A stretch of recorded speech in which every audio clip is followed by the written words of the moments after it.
इतिहास लिखा है इसमें, कुछ खास छिपा है इसमें।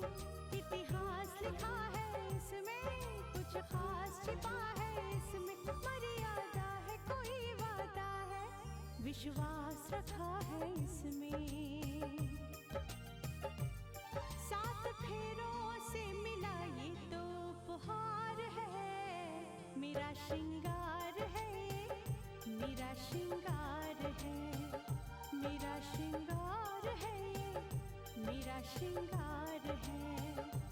मंगलसूत्र, मंगलसूत्र, मंगलसूत्र, मंगलसूत्र, मंगलसूत्र, मंगलसूत्र, मंगलसूत्र,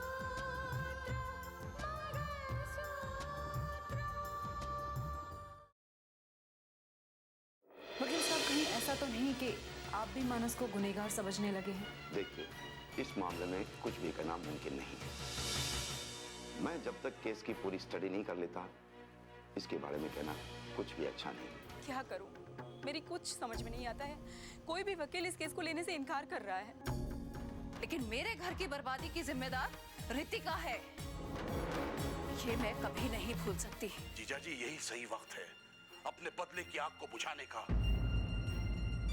लेकिन ये जो केस है ना, ये बड़ा पेचीदा है। इसको जीतने के लिए बहुत संघर्ष करना पड़ेगा। ये मंगलसूत्र जो है ना, वो एक औरत के लिए श्रृंगार नहीं होता है।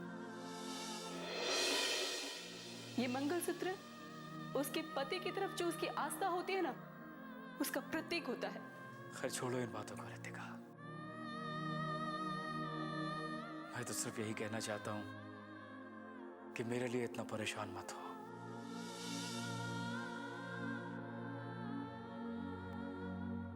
क्योंकि कई बातें ऐसी होती हैं रितिका, जिनके पीछे ऊपर वाले की कोई खास मर्जी छुपी होती है। मुझे नहीं पता कि ऊपर वाले की क्या मर्जी है,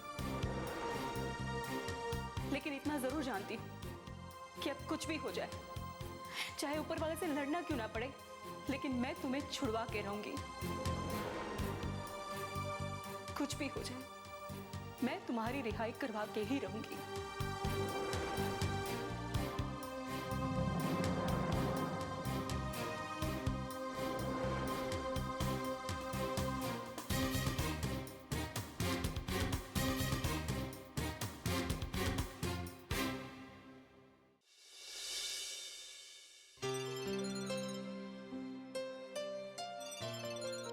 हेलो, बोलो रोहित, कैसे हो? कैसे फोन किया? बस यही पूछने के लिए कि मानस जीजू को बचाने के लिए तुम्हारे घर के लोग क्या कर रहे हैं। करना तो सब बहुत कुछ चाहते हैं रोहित, पर कोई कुछ कर नहीं पा रहा है। जो बात सामने आई है उससे तो यही लगता है कि कानूनी नहीं, बाहर के भी कुछ लोग हैं जिससे मानस जीजू को खतरा है। क्या? ये क्या कह रही तुम? हाँ साक्षी, गुलशन शाह की बीवी ने फोन किया था और धमकी दी है कि रितिका ने मेरा स्वाग छीना है, मैं रितिका का स्वाग छीनूंगी। अब पता चला, जिस तरह से भैया की गिरफ्तारी हुई है, इससे साफ पता चलता है कि भैया के खिलाफ किसी न किसी ने साजिश रची हुई है। तुम्हें पता है, बात इस कदर आगे बढ़ चुकी है कि अब तो कोई वकील भी केस लेने को रेडी नहीं है।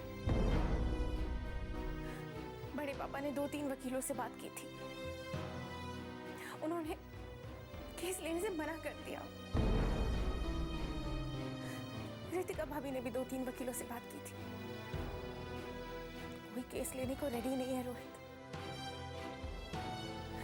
मुझे तो ये समझ में नहीं आ रहा कि भैया कैसे बच पाएंगे, कौन लड़ेगा उनका केस।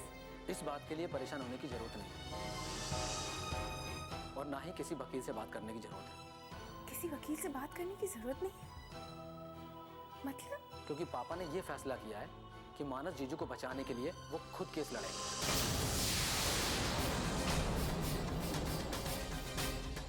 इसीलिए पापा ने जज के पद से रिजाइन दे दिया है। तुम सच कह रहे हो? हाँ साक्षी, पापा हमसे कहीं ज्यादा इन हालात को अच्छी तरह समझ सकते हैं। और अगर वो केस लड़ने के लिए अदालत में आ रहे हैं तो सच्चाई जरूर सामने आएगी। आई रियली विश रोहित कि पापा मानस भैया को बचा पाए। ओके साक्षी, चलो बाय, मैं बाद में फोन करता हूँ। बाय रोहित।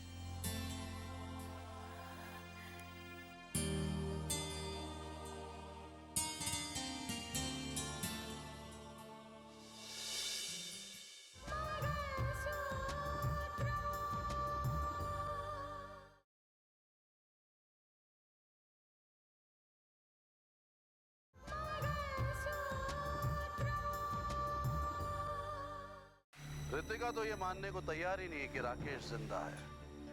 वो तो सबके सामने लोहा मनवा रही है, दावा किए बैठी है कि राकेश इस दुनिया में रहा ही नहीं। मामा, आपने कहा था कि जानने के बाद मैं जिंदा हूँ, वो मुझे ढूंढने की कोशिश करेगी। ऐसा कहा था मैंने? हाँ। अब उसने ऐसा नहीं किया तो इसमें मेरी क्या गलती है? मतलब जो मैंने सोचा था बेटा, अगर उसने ऐसा नहीं किया ऋतिका ने, तो इसमें मेरी क्या गलती है? वैसे भांजे, तुम भी तो यही चाहते थे ना कि ऋतिका को उसके जुर्म, उसकी गलती का एहसास दिलाने के बाद उसे सजा दी जाए, है कि नहीं? हाँ मामा, उसे एक बार मिल तो जाना ही होगा। उसे आईना दिखाना होगा कि उसकी असलियत अब मेरे सामने आ चुकी है। नहीं अर्जुन, तुम ऐसी गलती बिल्कुल मत करना, क्योंकि इस वक्त तुम्हारा ऋतिका के सामने जाना ठीक नहीं है। शाबाश, शाबाश बेटा, शाबाश। एक तुम हो जो मेरे नक्शे कदम पे चल रहे हो। वैसे मैं भी नहीं चाहता कि तुम इस वक्त ऋतिका के सामने जाओ, या उसे इस बात का यकीन हो जाए कि तुम इस दुनिया में जिंदा हो। अरे रे रे रे, लेकिन जीजा जी पता नहीं क्यों जीजा जी की बात सुनने के बाद मुझे ऐसा लग रहा है कि हमें ऋतिका को इस बात का यकीन दिलाना होगा कि तुम इस दुनिया में जिंदा हो। क्या मामा, कभी आप कहते छुपा रहना चाहिए और कभी आप... तुम्हारे छुपे रहने की बात कर रहा हूँ भांजे, बात के छुपे रहने की बात थोड़ी कर रहा हूँ। मतलब ये बात तो खुल चुकी है ना कि तुम जिंदा हो, और जीजा जी भी ये चाहते हैं कि तुम ऋतिका को किसी भी तरह से इस बात का यकीन दिला दो कि तुम जिंदा हो, ताकि वो उनका मजाक ना उड़ाए। बहुत मजाक उड़ाती है बेटा वो, और इसके लिए फोन तो तुम्हें ही करना होगा ना। मतलब फोन करके ऋतिका को ये समझाना होगा, उसे ये यकीन दिलाना होगा कि तुम इस दुनिया में जिंदा हो। और रही बात फोन की, तो परेशान होने की जरूरत नहीं है भांजे, मैं हूं ना। मैं सिम का अरेंजमेंट करूंगा, एक ऐसा सिम जो क्लूलेस होगा, जिसके जरिए ऋतिका तुम तक कभी नहीं पहुंच पाए।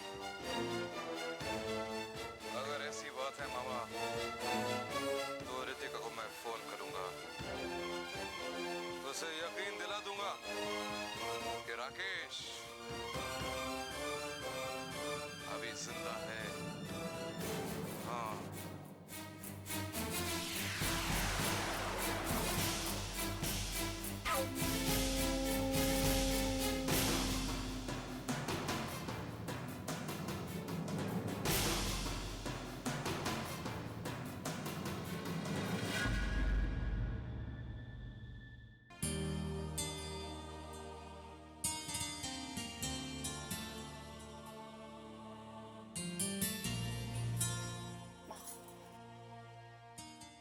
कैसे बेटा?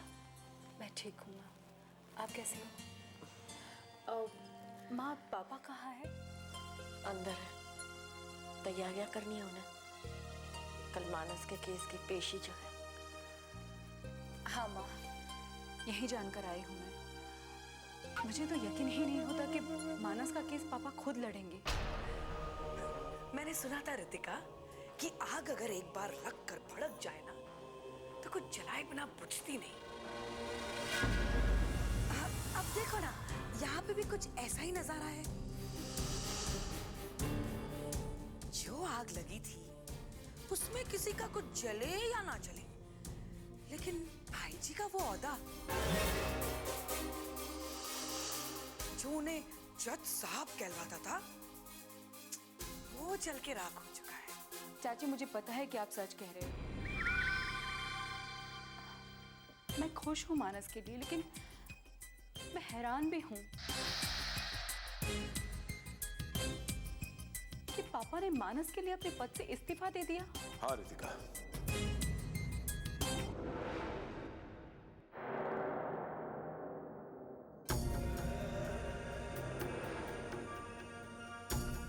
हम सब जानते हैं कि मानस बेगुनाह है, लेकिन उसका केस इतना कमजोर है, सारे सबूत उसके खिलाफ हैं कि शहर का कोई भी वकील उसका केस नहीं लड़ेगा।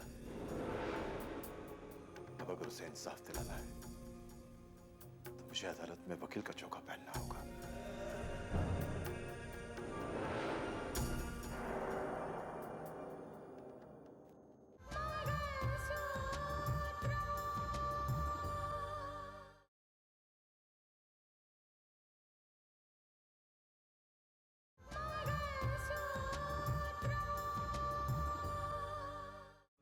अब अगर उसे इंसाफ दिलाना है तो मुझे अदालत में वकील का चौका पहनना होगा।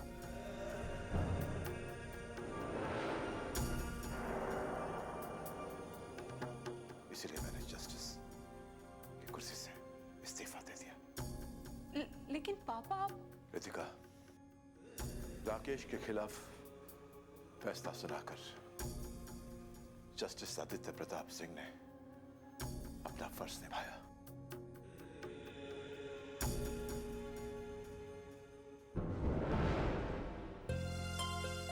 लेकिन एक बाप को बहुत तकलीफ हुई, बहुत तकलीफ।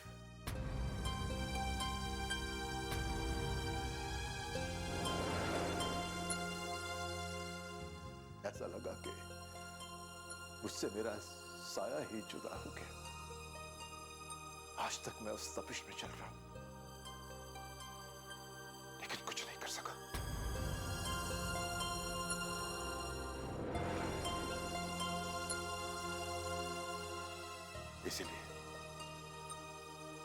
इसीलिए मैं अदालत में मानस का केस लड़ूंगा और बचाऊंगा मानस को।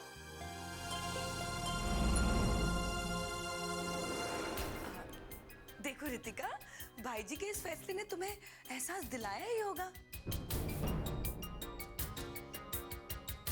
कि वो तुम्हें कितना चाहते हैं, कितना मानते हैं तुम्हें। हर माँ बाप अपने बच्चों को इतना ही प्यार करते हैं स्नेहा। तुझे परेशान होने की कोई जरूरत नहीं बेटी। अगर मैंने जज की कुर्सी छोड़ी है तो मुझे विश्वास है कि मैं मानस को छुड़ाऊंगा।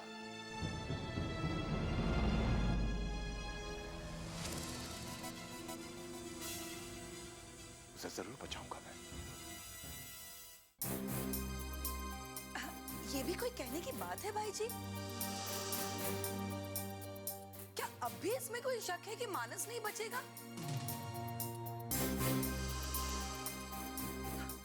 कल मानस की पेशी है और रितिका तुम देखना भाई जी क्या कमाल दिखाते हैं।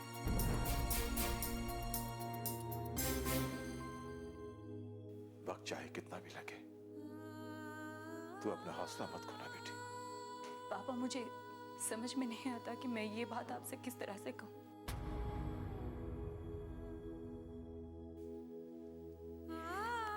लेकिन आपके इस फैसले ने मुझे बहुत हिम्मत दी है।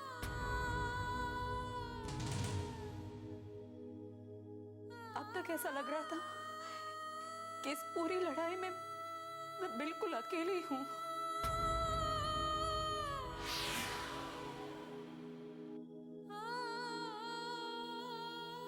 लेकिन आज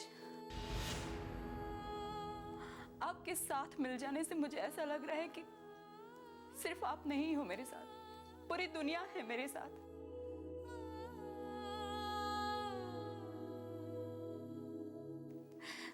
अब मुझे कोई फिक्र नहीं पापा, किसी भी चीज की फिक्र नहीं। खैर, तूने गुलशन शाह और उसके लोगों के बारे में जो इंक्वायरी का ऑर्डर दिया था, उसकी रिपोर्ट मिली? हाँ पापा, पूरा डिपार्टमेंट अपना अपना काम कर रहा है और बहुत जल्द बहुत सारी सच्चाइयां सामने आ जाएगी।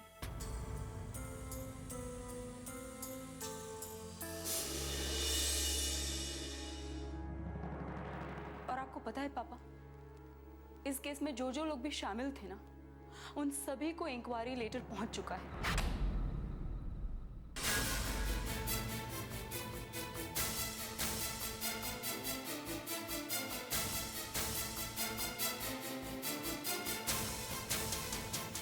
भाईजान, मैंने आपसे कहा था कि वो अपनी ताकत के बलबूते पर हमारे लिए परेशानियां खड़ी कर सकती है।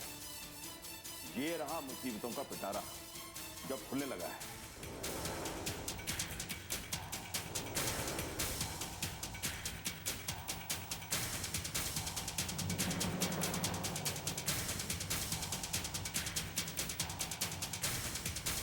क्या है ये अलग अलग डिपार्टमेंट के नोटिस है भाईजान, जो मुझे भेजे गए। मुझे जवाब तलब किया गया है। इसका मतलब ये है भाईजान कि हमारे खिलाफ कार्रवाई शुरू हो चुकी है। और भाईजान, अगर एडमिनिस्ट्रेशन किसी के पीछे पड़ जाए ना, तो फिर वो आदमी बच नहीं सकता। अब आप मुझे बताइए कि करना क्या है।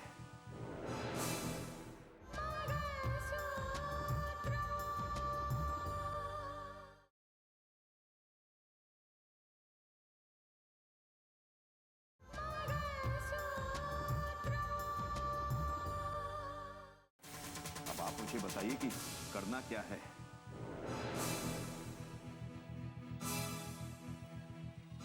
इस खेल की इब्तिदा रितिका ने की है। इस खेल की इंतहा मैं उसे बताऊंगा। भाईजान, ये आप क्या कह रहे हैं? बिल्कुल सही कह रहा हूं। अरे अभी तो सिर्फ नोटिस आया है जमाल, क्यों इतना परेशान होते हो? हाँ? पता नहीं इस मामले को खुलने में कितना वक्त लगे, लेकिन मुझे अपना जलवा दिखाने में वक्त नहीं लगेगा। मेरा खेल शुरू हो चुका है। भाईजान, मैं कुछ समझा नहीं। आप किस खेल की बात कर रहे हैं? उस खेल की जिसमें रितिका मानस को बचाने के फिराक में लगी हुई, लेकिन उसके पास मानस को बचाने का कोई रास्ता नहीं है।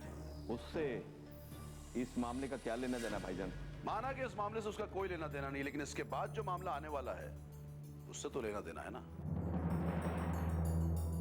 मैं तुमसे अभी भी कहा ना कि फिलहाल तो रितिका मानस को बचाने के फिराक में लगी हुई है, लेकिन आगे जाकर उसे ऐसे दोहराए पर आकर खड़ा होना है जहां एक तरफ उसका पहला पति और दूसरी तरफ उसका दूसरा पति दोनों ही कानून के मुजरिम हैं। तब क्या करेंगी? हा? भाईजान, मैं फिर भी नहीं समझा। मैं समझाता हूं ना। मानस को बचाने के लिए तो रितिका खुलकर दुनिया के सामने आ सकती है, लेकिन वो राकेश उसका क्या? उसे बचाने के लिए तो रितिका दुनिया के सामने खुलकर आ भी नहीं सकती। कलेक्टर साहिबा है ना, फर्ज और कानून के रास्ते पर चलने वाली वो रितिका, उसकी असली आजमाइश तो तब होगी जब राकेश उसके सामने होगा और वो राकेश के लिए कुछ नहीं कर पाएगी। और यही बात उसके टूटने की वजह बनेगी। कदम ब कदम उसका हौसला चकनाचूर हो जाएगा। वो रितिका जिसने ये मामला शुरू किया है ना, तुम देखना वही इस मामले को खत्म करेगी। मैं तुमसे वादा करता हूं जमाल, जल्द ही ये खेल खत्म होगा, बहुत जल्द।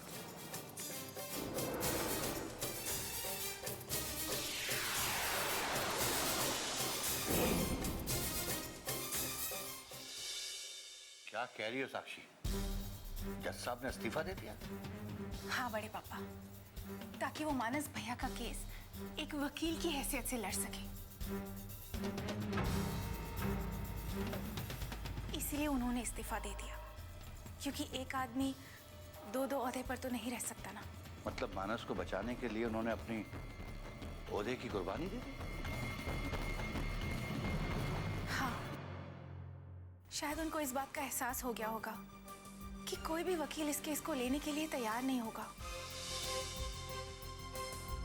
अगर उन्होंने केस लड़ने का फैसला कर लिया है,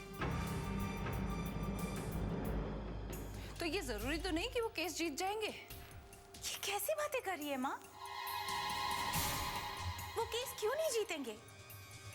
उनको भरोसा है कि वो केस जीत जाएंगे,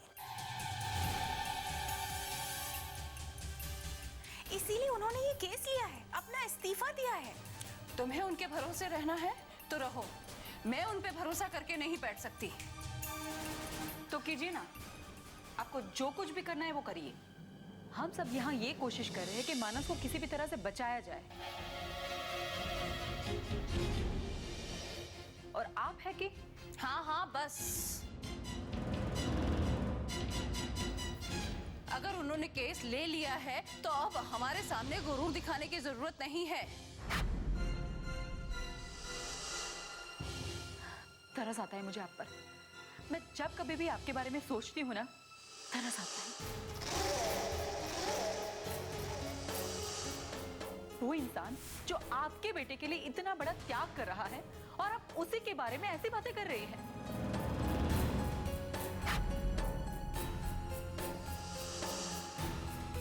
कैसी माँ है आप? मैंने सोचा था मैं अपनी सासू माँ को बहुत प्यार करूंगी,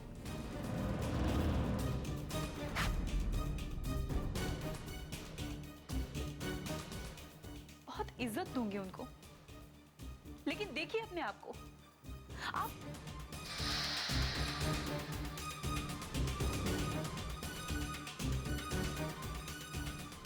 आपसे तो कोई बात करना बेकार है।